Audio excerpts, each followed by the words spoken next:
ضيف يبشر بالجنان وفي أحشائه درر المعاني ندي الكف ليس له شبيه عظيم الشان جوهرة الزمان ألا رمضان أنت لنا انتصار على نفس غواها ألف جاني ومأوى كل إن الحمد لله مفتقر والصلاة والسلام على رسول الله أما بعد গত বছরের এমন দিনেই আমরা রমাদানের আগমনের অপেক্ষায় ছিলাম। সেই দিন থেকে আজ পর্যন্ত পূর্ণ একটি বছর অতিবাহিত হয়ে গেছে, অথচ আমরা টেরই পেলাম না। পূর্ণ একটি বছর তার স্বাভাবিক গতি ও রীতিতেই চলে গেছে আমাদের জীবন থেকে। এই একটি বছরে আমরা ভালো মন্দ যাই কামাই করেছি, দিনগুলো কিন্তু থেমে থাকেনি। আমাদের ভালো খারাপ আমলগুলো সহকারী সেগুলো অতিবাহিত হয়ে গেছে আমাদের জীবন থেকে।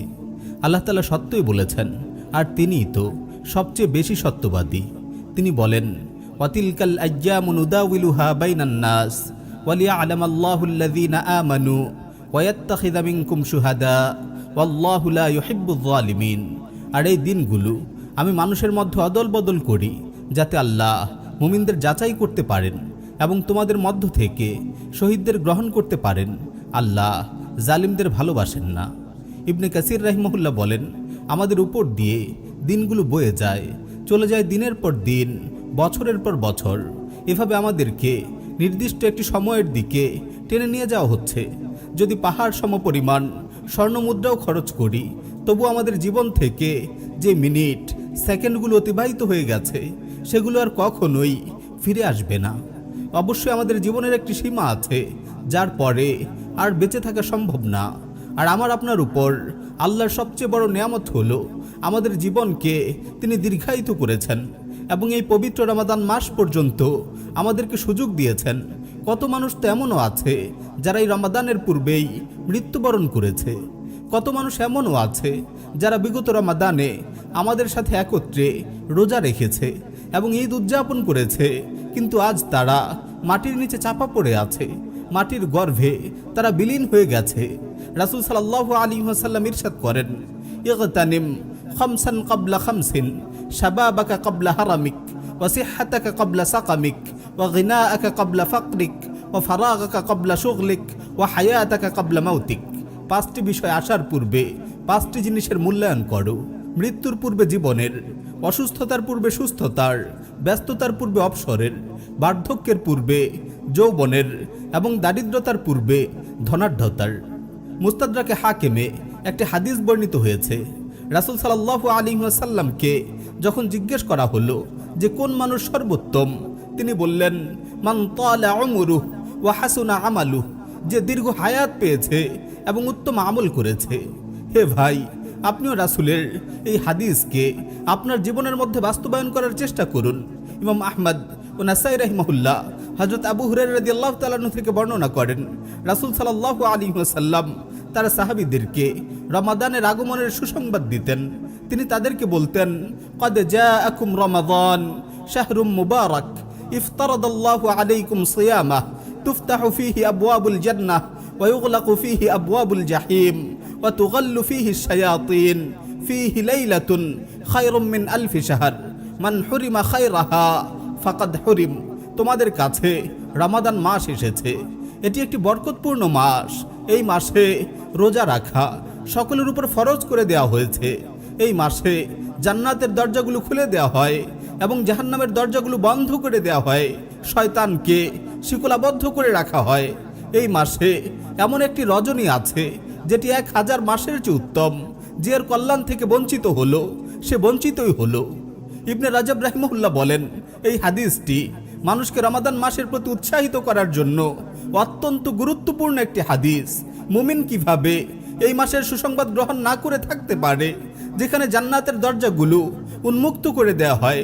পাপীরা কেনই বা খুশি হবে না যেখানে জাহান্নামের দরজাগুলো বন্ধ করে দেওয়া হয়? বিবেকবান ব্যক্তি কেনই বা সুসংবাদ পাবে না, কেননা এই মাসে শয়তানকে বেঁধে রাখা হয়। রমাদানের এই সময়গুলোর সাথে বছরের অন্য কোনো সময়ের কোনো তুলনাই হয় না। মুআল্লা ইবনুল ফাজল রাহিমাহুল্লাহ বলেন, তারা বছরের 6 মাস আল্লাহ তাআলার কাছে রমাদান মাস পাওয়ার জন্য দোয়া করতেন, আর বাকি 6 মাস তাদের কাছ থেকে রমাদানের আমলগুলো কবুল করার জন্য দোয়া করতেন। ইয়াহিয়া বিন কাসির রাহিমাহুল্লাহ বলেন, তাদের একটি দোয়া ছিল, আল্লাহুম্মা সাল্লিমনি মির রমাদান ওয়া সাল্লিম রমাদান আলী ওয়া তাসাল্লামহু মিন্নি মুতাকাব্বালা। হে আল্লাহ, রমাদান পর্যন্ত আমাকে নিরাপদ রাখুন, আমার জন্য রমাদানকে নিরাপদ করে দিন এবং আমার কাছ থেকে নিরাপদে রমাদানকে কবুল করে নিন। এমন একটি বরকতময় মাস যেন আমাদের জীবনে সজীবতা আনয়ন করে। রমাদান মাসের কতগুলো বৈশিষ্ট্য আছে, যথা এই মাসে আসমানি কিতাবসমূহ নাজিল করা হয়েছে। রোজা ও কুরআন মুমিনের জন্য সুপারিশ করবে। এই মাসে তারাবি ও অধিক তাহাজ্জুদ পড়ার সুযোগ পাওয়া যায়।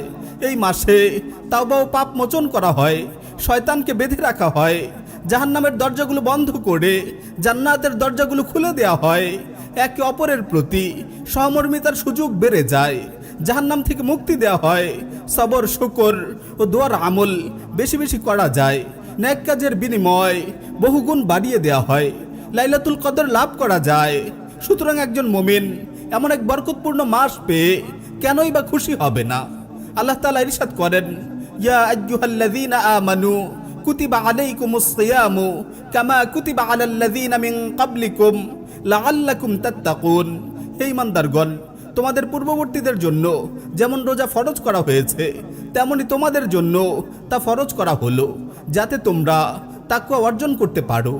উলামায়ে কেরাম বলেন, রোজার মধ্যে আল্লাহ তাআলার হিকমত এই নয় যে তিনি মানুষকে খানা পিনা ও সহবাস থেকে বিরত রাখবেন, বরং রোজার হিকমত হলো এর মাধ্যমে মানুষকে তাকওয়ার গুণ অর্জন করার সুযোগ করে দেওয়া হয়। আর রাসূল সাল্লাল্লাহু আলাইহি ওয়াসাল্লামও এদিকে ইঙ্গিত করেছেন।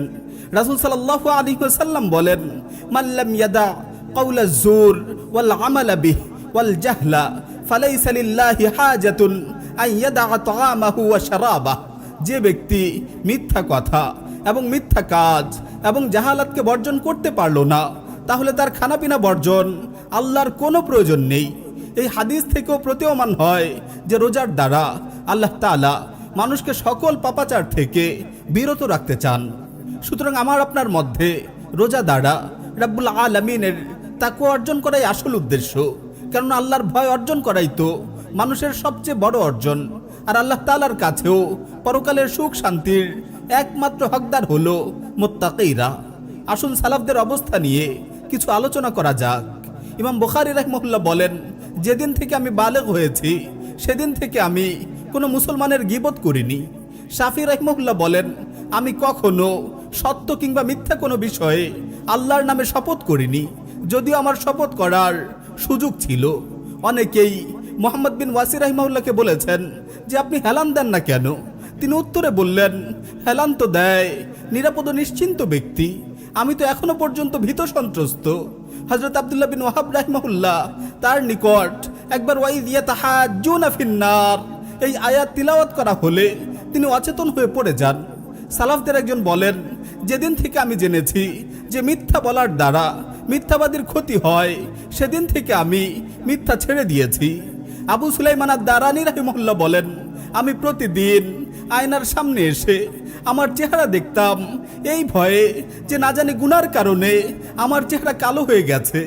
ইয়াজিদ আর-রাক্কাশী নিজের হিসাব গ্রহণ করে বলতেন, হে ইয়াজিদ, তোমার মৃত্যুর পর কে তোমার পক্ষ থেকে সালাত আদায় করবে?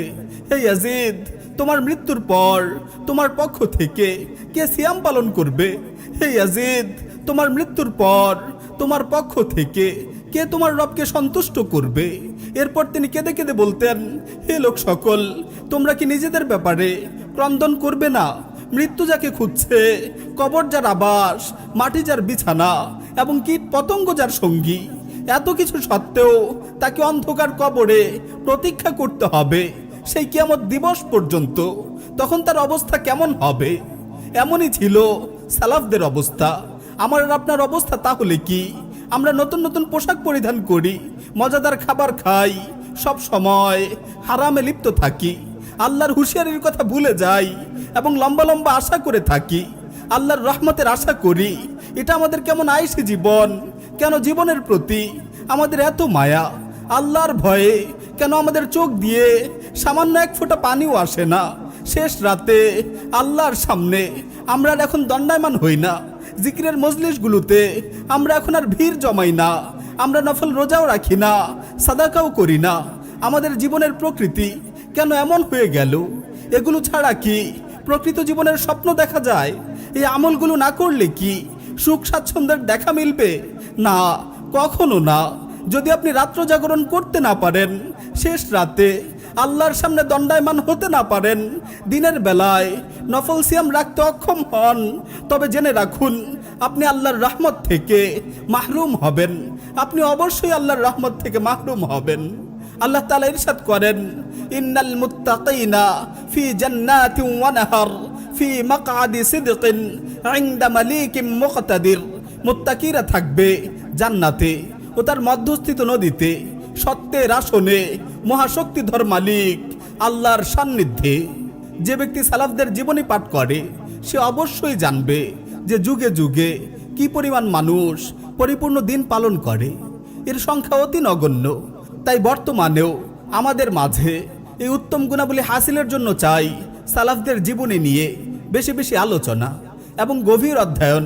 তাই আসুন আমরা সালাফদের জীবনী নিয়ে আরও কিছু আলোচনা করি। তারা কিভাবে আমলে ব্যস্ত থাকতেন সেই দৃশ্য দেখে আসি। হযরত ইবনে ওমর রাদিয়াল্লাহু তাআলা আনহু থেকে বর্ণিত, তিনি বলেন, ওমর রাদিয়াল্লাহু আনহু মৃত্যু পর্যন্ত ধারাবাহিকভাবে রোজা রেখে গেছেন। আর নেককারদের সর্দার, পাপিষ্ঠদের হত্যাকারী হযরত ওসমান রাদিয়াল্লাহু আনহু এর সম্পর্কে আবু নাঈম বলেন, দিনের বেলায় তিনি দান খায়রাত ও রোজার আমল করতেন, আর রাতের বেলায় সালাতে মনোযোগী থাকতেন, বিপদ আপদকে পরীক্ষা মনে করতেন এবং আল্লাহর সাথে একান্ত আলাপচারিতাকে নিয়ামত ভাবতেন। জুবাইর বিন আব্দুল্লাহ তার দাদা থেকে বর্ণনা করেন যে হযরত ওসমান রাদিয়াল্লাহু তাআলা আনহু যুগ যুগ ধরে রোজা রাখতেন এবং রাতের শুরু ভাগে একটু ঘুমোতেন আর বাকি সময় সালাতে দণ্ডায়মান থাকতেন। তাকে যখন শহীদ করা হয় তখন তার হাতে পবিত্র কোরআনে কারীম ছিল এবং তখন তার দাড়িও গাল বেয়ে অশ্রু গড়িয়ে পড়ছিল। রাসূল করিম সাল্লাল্লাহু আলাইহি ওয়াসাল্লামের অত্যন্ত প্রিয় সাহাবী ছিলেন তিনি, সত্যের পক্ষে বলিষ্ঠ ছিলেন, তিনি ইসলামের তৃতীয় খলিফা ছিলেন। আর হযরত আবু তালহা আল আনসারী রাদিয়াল্লাহু আনহু এর অবস্থা, যার সম্পর্কে রাসূল সাল্লাল্লাহু আলাইহি ওয়াসাল্লাম বলেছেন, সাউতু আবি তালহা ফিল জাইশ খায়রুম মিন আলফি রাজুল। সৈন্য দলের মধ্যে আবু তালহার আওয়াজ 1000 পুরুষের চেয়ে উত্তম। তার ব্যাপারে হযরত আনাস রাদিয়াল্লাহু তাআলা আনহু থেকে বর্ণিত আছে, তিনি বলেন, হযরত আবু তালহা রাদিয়াল্লাহু তাআলা আনহু রাসূল সাল্লাল্লাহু আলাইহি ওয়াসাল্লামের আমলে যুদ্ধের কারণে রোজা রাখতেন না। অতঃপর যখন রাসূল সাল্লাল্লাহু আলাইহি ওয়াসাল্লামের ইন্তেকাল হয়ে যায়, আমি তাকে 2 ঈদের দিন ছাড়া অন্য কোনো সময় রোজা ভঙ্গ করতে দেখিনি। হাকিমুল উম্মাহ সাইয়্যিদুল কুররা হযরত আবু দারদা রাদিয়াল্লাহু তাআলা আনহু বলেন, রাসূল সাল্লাল্লাহু আলাইহি ওয়াসাল্লামের নবুয়ত প্রাপ্তির পূর্বে আমি ছিলাম একজন ব্যবসায়ী। অতঃপর যখন তিনি নবুয়ত পেলেন তখন আমি ব্যবসাও করতাম, ইবাদতও করতাম। অতঃপর যখন দুটিকে একত্রে পালন করা কঠিন হয়ে দাঁড়ায় তখন আমি ব্যবসাকে ছেড়ে ইবাদতকেই অগ্রাধিকার দিলাম। তার ব্যাপারে তার স্ত্রী বলেন, তার দুনিয়াবি কোনো হাজত ছিল না। তিনি রাতে সালাত আদায় করতেন আর দিনে সিয়াম পালন করতেন আর আল্লাহর জন্য সাদাকা করতেন। শ্রেষ্ঠ আবেদ ইমাম আব্দুল্লাহ বিন ওমর রাদিয়াল্লাহু তাআলা আনহু এর ব্যাপারে নাফি রাহিমাহুল্লাহ বলেন, ইবনে ওমর রাদিয়াল্লাহু আনহু সফর অবস্থায় রোজা রাখতেন না আর মুকিম অবস্থায় রোজা ছাড়তেন না। অবশ্যই তার ব্যাপারে রাসূল সাল্লাল্লাহু আলাইহি ওয়াসাল্লামের একটি বাণী যথেষ্ট। রাসূল সাল্লাল্লাহু আলাইহি ওয়াসাল্লাম তার ব্যাপারে বলেন, নি'মার রাজুলু আব্দুল্লাহ, আব্দুল্লাহ কতই না উত্তম বান্দা। হযরত সাঈদ ইবনে জাবের রাদিয়াল্লাহু তাআলা আনহু থেকে বর্ণিত, তিনি বলেন, যখন ইবনে ওমর রাদিয়াল্লাহু তাআলা আনহুর মৃত্যুর সময় ঘনিয়ে এসেছে তখন তিনি কেঁদে কেঁদে বলছিলেন, দুনিয়ার কোনো কিছুর জন্য আমার কোনো কষ্ট নেই, কোনো আক্ষেপ নেই, তবে 3টি জিনিসের আক্ষেপ আমার রয়ে গেছে। 1, রোজার সময় দ্বিপ্রহরের তৃষ্ণা। 2, কিয়ামুল লাইলের সময় মধ্যরাতে আল্লাহর সান্নিধ্য লাভের মধুর অনুভূতি। তৃতীয়টি হলো অত্যাচারী গোষ্ঠীর সাথে আমার যুদ্ধ করতে না পারা, যেমন হাজ্জাজ বিন ইউসুফ সহ এমন আরও যারা আছে। এই তিনটি বিষয়ের জন্য আমার আফসোস রয়ে গেছে। অর্থাৎ দিনের বেলায় আর কখনো রোজা রাখতে পারবো না, রাতে আর কখনো দীর্ঘ সময় দাঁড়িয়ে দাঁড়িয়ে সালাত আদায় করার সুযোগ হবে না, এবং এই জালেমের সাথে আমি যুদ্ধ করতে পারলাম না। হযরত রাজা বিন হায়াত থেকে বর্ণিত, তিনি আবু উমামা রাদিয়াল্লাহু তাআলা আনহু থেকে বর্ণনা করেন, রাসূল সাল্লাল্লাহু আলাইহি ওয়াসাল্লাম একবার এক যুদ্ধ বাহিনী প্রস্তুত করছেন। তখন আমি তার কাছে এসে বলেছি, ইয়া রাসূলুল্লাহ, আমার জন্য শাহাদাতের দোয়া করুন। তখন রাসূল সাল্লাল্লাহু আলাইহি ওয়াসাল্লাম বললেন, আল্লাহুম্মা সাল্লিমহুম ওয়া গান্নিমহুম, হে আল্লাহ, তাকে আপনি নিরাপদ রাখুন এবং গনিমতের অংশীদার করুন। অতঃপর আমি যুদ্ধ করেছি, নিরাপদেই ফিরে এসেছি এবং গনিমতও পেয়েছি। এভাবে রাসূল সাল্লাল্লাহু আলাইহি ওয়াসাল্লাম 3 বার বলেছেন। তারপর আমি তার কাছে এসে বললাম, ইয়া রাসূলুল্লাহ, আমি আপনার কাছে 3 বার এসেছি আমার শাহাদাত লাভের দোয়া করার জন্য, কিন্তু আপনি আমার জন্য নিরাপদে যুদ্ধ থেকে ফিরে আসার এবং গনিমত লাভের দোয়া করেছেন। আপনার দোয়াই সত্য প্রমাণিত হয়েছে। অতএব আপনি আমাকে এমন কোনো আমলের কথা বলুন যা দ্বারা আমি জান্নাতে প্রবেশ করতে পারবো। তখন রাসূল সাল্লাল্লাহু আলাইহি ওয়াসাল্লাম বললেন, আলাইকা বিস-সাওম ফাইন্নাহু লা মিসলা লাহ, তুমি রোজা রাখো, কারণ এই আমলের কোনো তুলনাই হয় না। আলাইকা বিস-সাওম ফাইন্নাহু লা মিসলা লাহ, তুমি রোজা রাখো, কারণ এই আমলের কোনো তুলনাই হয় না। তিনি বলেন, অতঃপর অবস্থা এমন হয়েছে যে আবু উমামার বাড়িতে দিনের বেলায় কোনো মেহমান আগমন করা ছাড়া কখনো ধোঁয়া দেখা যেত না। যখনই মানুষ তার বাড়িতে ধোঁয়া দেখতে পেত, তখন তারা বুঝে নিত যে নিশ্চয়ই আবু উমামার বাড়িতে কোনো মেহমান এসেছে। হযরত আবু দারদা রাদিয়াল্লাহু তাআলা আনহু থেকে বর্ণিত, তিনি বলেন, একদা গ্রীষ্মকালে আমরা রাসূল সাল্লাল্লাহু আলাইহি ওয়াসাল্লামের সাথে সফরে বের হয়েছি। রোদের প্রখরতা এতটাই বেশি ছিল যে লোকেরা মাথায় হাত দিয়ে রেখেছিল। আমাদের মাঝে নবী করিম সাল্লাল্লাহু আলাইহি ওয়াসাল্লাম ও ইবনে রাওয়াহা রাদিয়াল্লাহু আনহু রোজাদার অবস্থায় ছিলেন। আর হযরত মাসরুক রাদিয়াল্লাহু আনহু এর ব্যাপারে শাবি রাহিমাহুল্লাহ বলেন, একদিন আমি তাকে দেখতে এসেছি, তখন তিনি রোজাদার অবস্থায় ছিলেন। দীর্ঘ সিয়াম পালনের কারণে তিনি জীর্ণশীর্ণ হয়ে পড়েছিলেন। তখন তার মেয়ে বলল, বাবা, আপনি খেয়ে নিন এবং পানি পান করুন। তিনি উত্তরে বললেন, হে মেয়ে, তুমি কি চাচ্ছ? সে বলল, সহানুভূতি চাচ্ছি। তিনি একথা শুনে মেয়েকে বললেন, হে আমার মেয়ে, আমি তো সেদিনের সহানুভূতি কামনা করছি যখন একদিন হবে 50,000 বছরের সমান, যখন একদিন হবে 50,000 বছরের সমান। হে মেয়ে, আমি সেদিনের সহানুভূতি কামনা করছি। আল্লাহ তাআলা ইরশাদ করেন, ফাওয়াকাহুমুল্লাহু শাররা যালিকাল ইয়াওম ওয়া লাক্কাহুম নাদরাতান ওয়া সুরুরা ওয়া জাযাহুম বিমা সাবারু জান্নাতান ওয়া হাদীরা মুত্তাকিইনা ফিহা আলাল আরাইক লা ইয়ারাউনা ফিহা শামসান ওয়ালা জামহারিরা। অতঃপর আল্লাহ তাদেরকে সেদিনের অনিষ্ট থেকে রক্ষা করবেন এবং তাদেরকে দিবেন সজীবতা ও আনন্দ, এবং তাদের সবরের প্রতিদানে তাদেরকে দিবেন জান্নাত ও রেশমি পোশাক। তারা সেখানে সিংহাসনে হেলান দিয়ে বসে থাকবে, সেখানে রৌদ্র ও সত্য অনুভব করবে না। এভাবে জান্নাতীদের অনেক নিয়ামত প্রদানের আলোচনার পর আল্লাহ তাআলা বলছেন, ওয়া সাকাহুম রাব্বুহুম শারাবান তাহুরা ইন্না হাযা কানা লাকুম জাযাআন ওয়া কানা সা'য়ুকুম মাশকুরা। এবং তাদের পালনকর্তা তাদেরকে পান করাবেন শারাবান তাহুরা, এটা তোমাদের প্রতিদান, তোমাদের প্রচেষ্টা স্বীকৃতি লাভ করেছে। এটা তোমাদের প্রতিদান, তোমাদের প্রচেষ্টা স্বীকৃতি লাভ করেছে। অন্যত্র আল্লাহ তাআলা আরো ইরশাদ করছেন, ইন্নাল্লাযীনা সাবাকাত লাহুম মিন্নাল হুসনা উলাইকা আনহা মুবআদুন লা ইয়াসমাউনা হাসিসাহা ওয়া হুম ফী মাশতাহাত আনফুসুহুম খালিদুন। যাদের জন্য প্রথম থেকেই আমার পক্ষ থেকে কল্যাণ নির্ধারিত হয়েছে, তারা জাহান্নাম থেকে দূরে থাকবে, তারা তার ক্ষীণতম শব্দও শুনবে না, এবং তারা তাদের মনের বাসনা অনুযায়ী চিরকাল সেখানে বসবাস করবে। লা ইয়াহজানুহুমুল ফাযাউল আকবার ওয়া তাতালাক্কাহুমুল মালাইকা হাযা ইয়াউমুকুমুল্লাযী কুনতুম তুআদুন। মহা কঠিন দিনের ভয়াবহতা তাদেরকে চিন্তিত করবে না এবং ফেরেশতারা তাদেরকে অভ্যর্থনা জানাবে, আজ তোমাদের দিন, যেই দিনের ওয়াদা তোমাদেরকে দেয়া হয়েছিল। হাযা ইয়াউমুকুমুল্লাযী কুনতুম তুআদুন, আজ তোমাদের দিন, যেই দিনের ওয়াদা তোমাদেরকে দেয়া হয়েছিল। আল্লাহ তাআলা তাদের ব্যাপারে আরো বলেন, ইন্নাহুম কানু ইউসারিউনা ফিল খায়রাত ওয়া ইয়াদউনানা রাগাবান ওয়া রাহাবা ওয়া কানু লানা খাশিঈন। তারা সৎকর্মে ঝাঁপিয়ে পড়ত, তারা আশা ও ভীতি সহকারে আমাকে ডাকত এবং তারা ছিল আমার কাছে বিনীত।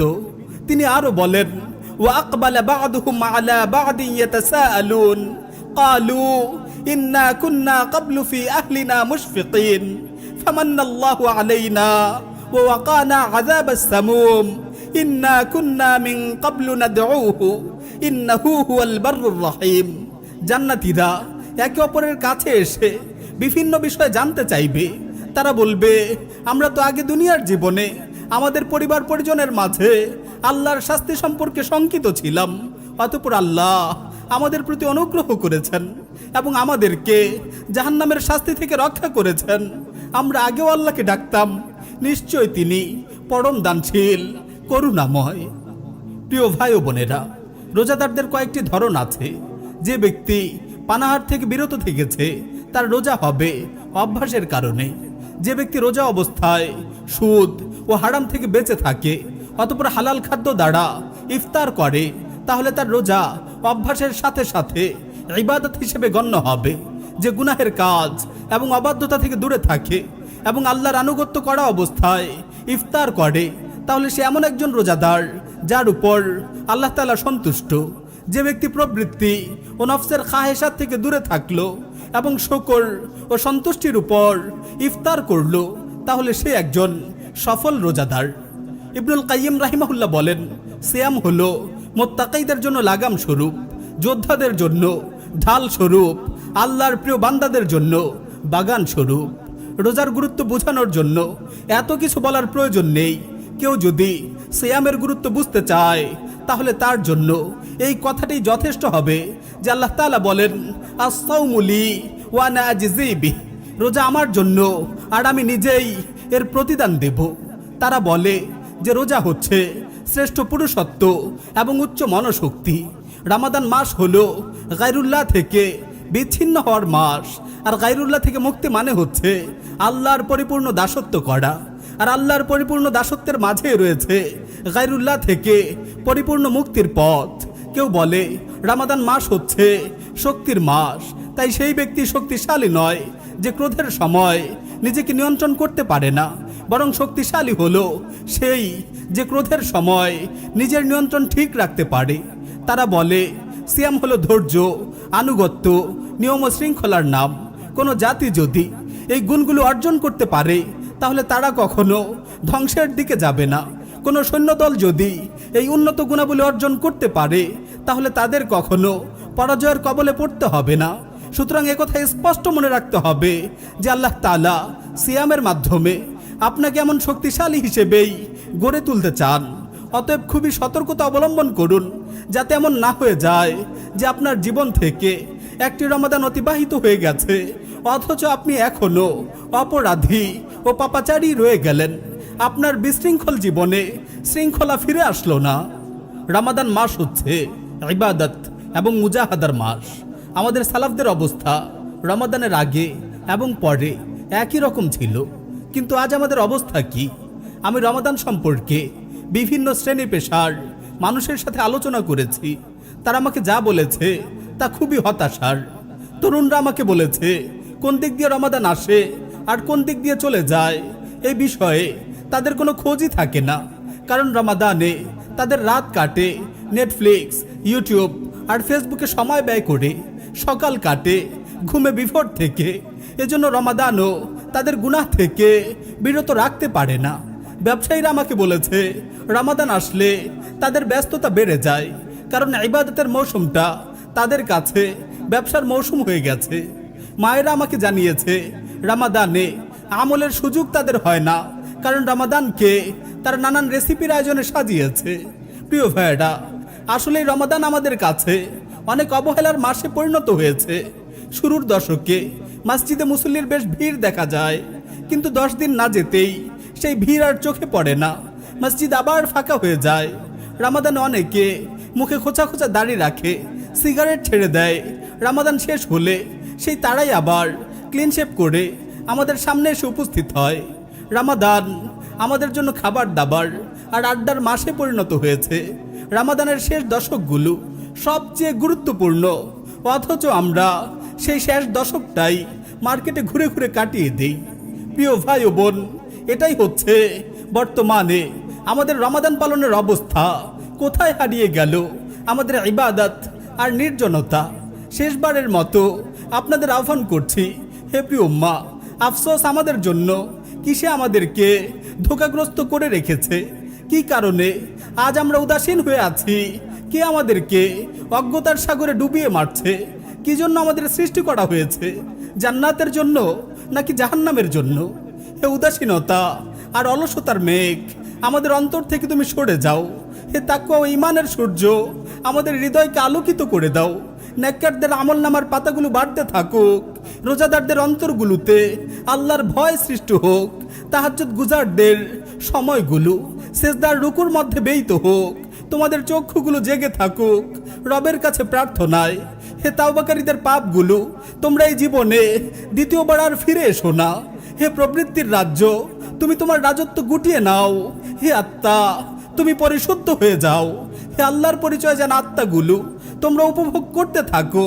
হে গায়রুল্লাহর প্রেমে মগ্ন আত্মাগুলো তোমরা থেমে যাও। প্রিয় ভাই ও বোন, আমি আপনাদের সামনে রমাদানের জন্য কিছু উত্তম নসিহা পেশ করলাম। আছে কি কেউ তা গ্রহণ করার মতো?